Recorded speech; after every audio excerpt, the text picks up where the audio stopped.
Welcome back, everyone, to 40k Rants with Ludus Infinium. And today I actually did a little bit of homework first, because I wanted to make absolutely sure that I got at least a couple facts right going into this on two things that I know a little about, but not enough. So let's talk about it, shall we? This is the second episode of Starcraft versus 40k, Zerg versus Tyranid. And I'll say this, these might be some of the most well-matched factions, not just in Starcraft V 40k, but ever. So I'll put it to you this way. If I went by size alone, the majority of the Zerg are bigger than the majority of Tyranids. I found one exception in the examples I found, and that is the Zergling to the Hormigaunt, with one thing being different. And I don't know necessarily how this works for Tyranids, but Zerglings essentially are 2 for 1. Hormigaunts, I don't believe they are, but again, this is where I said this is something I know a little bit about, not a whole lot.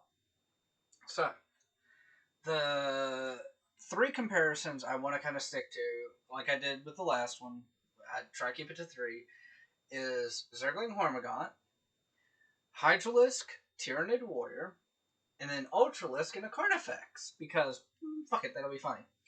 So, first matchup, we got a Zergling and we got a Hormigaunt. 1v1, I give it to the Hormigaunt.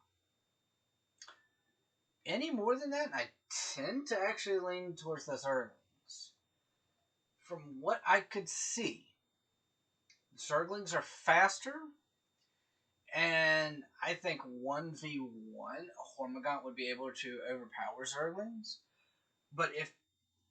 let me correct what I said earlier. If they're sticking at like 5v5, 10v10, I'm going to lean Tyranid. However, if that number were to be skewed even a little in favor of the Zerg, I absolutely believe the Zerg would win.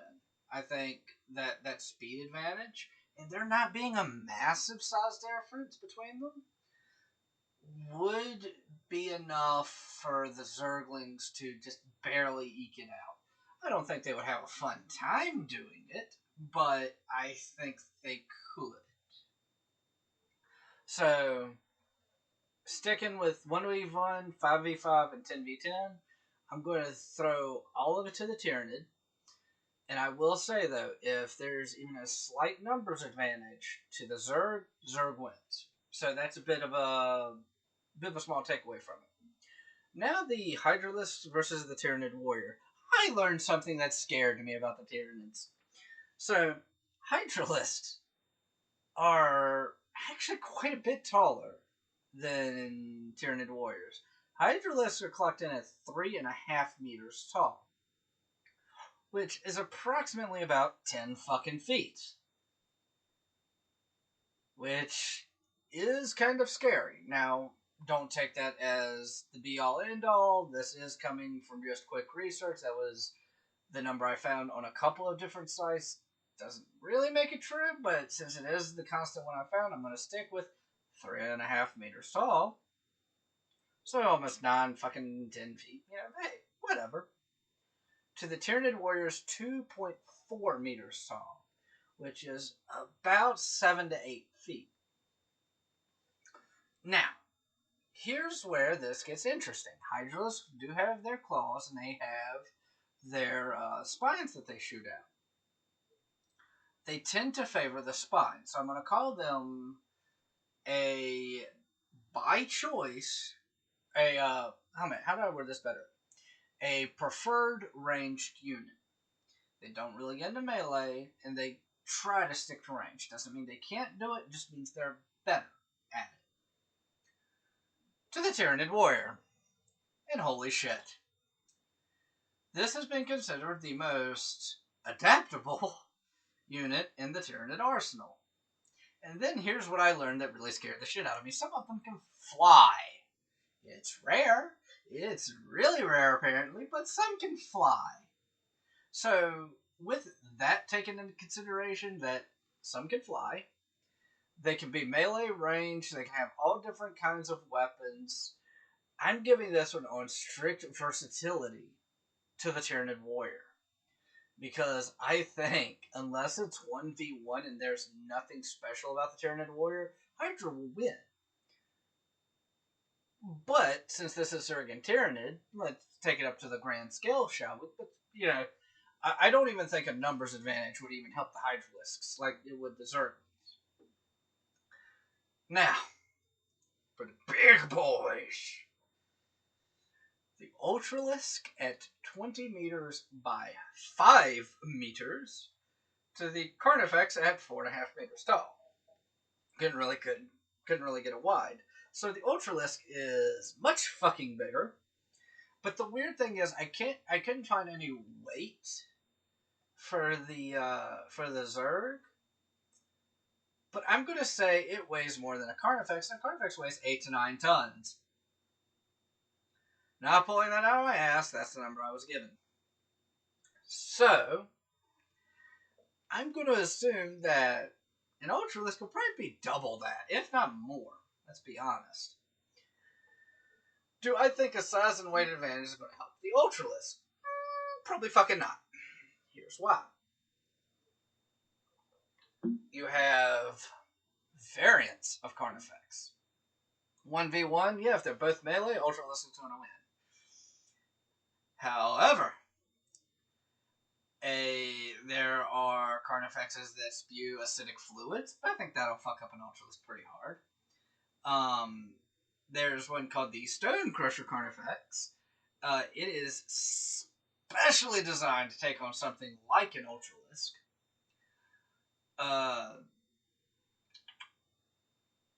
A Screamer Killer, which intrigues the hell out of me. It shoots bioplasma, which I think would also pretty well fuck up an Ultralisk, as long as they kept out of range. And here's one that really, really kind of terrifies me a little. More than the others, scarily enough. The Thornback Carnifex. It's covered in thorn. What resembles thorns. And just runs through an enemy line. Like nothing. Like, come on. Why? Why do they need this? And again, keeping to the Zergling and Tyranid spirit, I don't think numbers is really going to factor in here. I think this is going to be similar to the Hydralisk. The more numbers that the Carnifex have, the more chance they have for variations, and I believe the more chance they have for variations, the bigger their advantage gets. Ultralisks are melee only. So, if you get, I don't know, if you get 10 Ultralisks and 10 Carnifexes and 3 or 4 of them are ranged, and you have, 2 or 3 that are Stone Crushers, which specialize in fighting something like an Ultralisk, and then the rest of them can go toe-to-toe but have no clear advantage. Well, you have 5 that go toe-to-toe, minus the size advantage, and then you have 5 that have distinct advantages. So I'm going to lean towards the Carnifex on this one. I'm going to lean heavily towards the Carnifex on this one. Now, let's talk about the big problem. Here's where I'm going to kind of throw a little bit of a curveball. Now, in these fights, I took out their evolutions. If we're taking their evolutions and their adaptations into account, I think this whole fight switches. I think this goes completely to the Zerg. Whereas, if we're not taking them into account, I think Tyranid have got this hands down. If we're taking their ability to evolve and adapt into account, I really believe this goes to Zerg. Here's why. With the Tyranids, they'll release a wave, get killed by lasguns. Release another wave, get killed by lasguns. Release a third wave, they'll be resistant to the lasguns. And it's a little bit more complicated than that, but they evolve over time. Now, granted, this could be in the span of a couple minutes. This could be in the span of a couple hours. It's a little bit vague, but they do have a time to take them to evolve, and it is done in similar to waves. Let's talk about how the Zerg evolve, okay? For anyone who has played the Heart of the Swarm campaign, you can do evolution missions.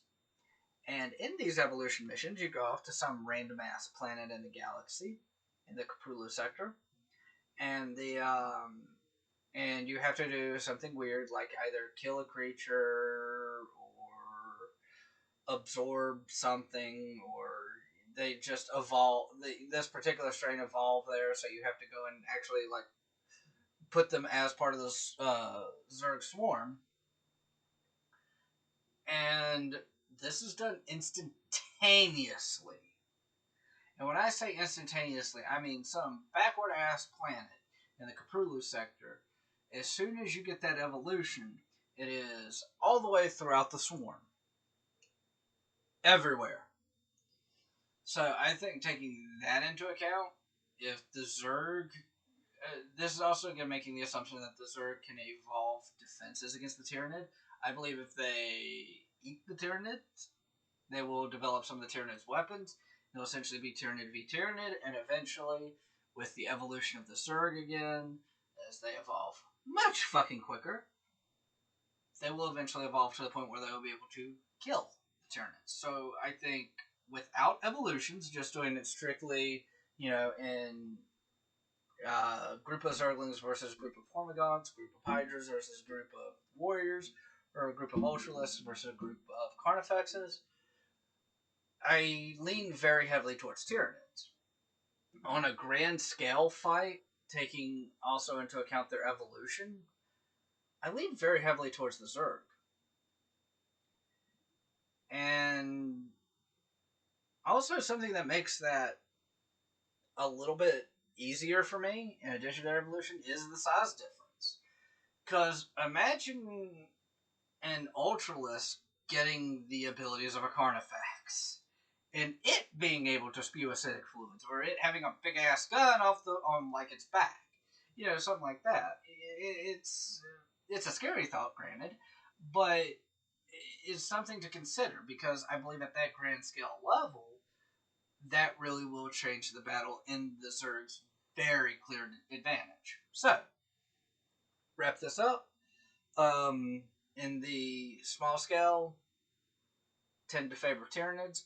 In the grand scale, including evolutionary traits, lean very heavily in Zerg. So, hope you enjoyed. I look forward to seeing some of the comments about what y'all think about this. If you did enjoy this, I do 40k Rants and 40k Lore every Friday, and I do a retro game on Sunday, a new game on Monday, a community pick on Tuesday, a me pick on Wednesday, and a 40k game on Thursday. If you're interested in any of those, subscribe, check out some of my playlists, and if there is any game that you want to see, I have a list of all the PC and Xbox games I'm willing to stream on YouTube. If you do want to see those, join the Discord, throw them out, and hell, it could end up being a community pick. It could be actually a me pick if the community wants to pick a different game, and I finish my community game. I'm like, hey, I like that one. We'll do that one. But with all that being said, again, I hope you enjoyed, and I hope you all have a very wonderful day.